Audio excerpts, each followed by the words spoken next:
don't know if I can explain how I felt because I wasn't really too sure what it was. And like when they came in and told me, it was more emotional for my parents than it was me because my dad's sister has it. I go to Mountain Range High School. It's the newest school in the district right now, and I'm graduating this year. I guess you could say I became more responsible than a lot of kids did at an earlier age. It all kind of comes down to like just understanding what it was and that I'm not really different.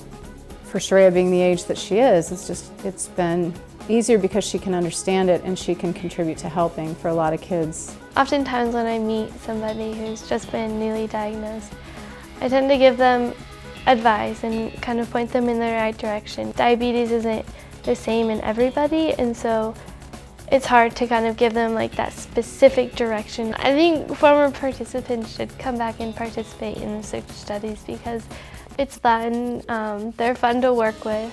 You personally have helped move the research forward in curing type 1 diabetes is always a positive aspect with it.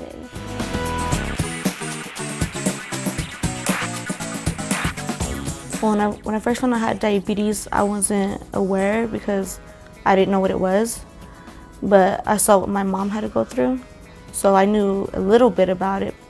Right now, I'm a freshman at Thornton High School. My favorite class right now is biology.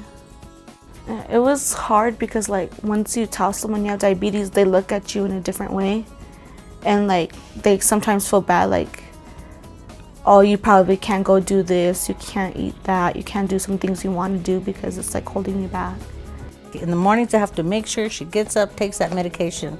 If she don't, I'm always behind her. Did you do your medicine? And she's tired of hearing me say that. When she bugs me, it like irritates me, like, especially if I wake up in the morning and I'm having one of those days, it sticks on with me and I'm like in a bad mood all day till I get home.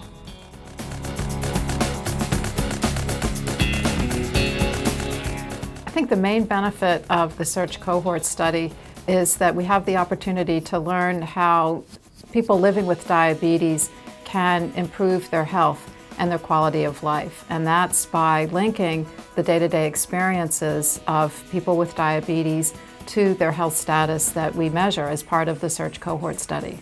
They are invited to participate in an in-person data collection research visit. During this visit, we will administer several questionnaires. We'll collect data about their diet, about their physical activity behaviors, about their family history. But we will also measure things in person. We are hoping to learn to identify the risk factors for the development of chronic complications and acute complications in children with diabetes. We're hoping to understand how to care for these children so that we can prevent these complications in the future. Anyone can get diabetes, and there are different forms of diabetes. So type 1 diabetes can occur in youth of different minority race and ethnicities, not just white kids, as people often think. And on the flip side of that, white youth can develop type 2 diabetes. And oftentimes we think of type 2 diabetes in kids as a problem just of minority populations. What I would tell a person is like, you never know if you do this, then maybe if you have kids and they have diabetes, then maybe by the time that day does come, there probably will already be a cure from all the researches people have been doing. Any benefit that I can give them to like help better find the cure or help better find something else to help manage diabetes is like a positive aspect in my mind. Over the past decade, children diagnosed with diabetes and their families have participated in the Search for Diabetes in Youth study at Kaiser Permanente in Southern California and several other research centers across the United States. Your participation in this study has resulted in many important research findings about diabetes in children, adolescents, and young adults. As we start the next phase of search, we will be inviting you to continue to work with us on this landmark study by participating in another study visit. By working with your search study team, you can make a difference for young people throughout the world who have diabetes.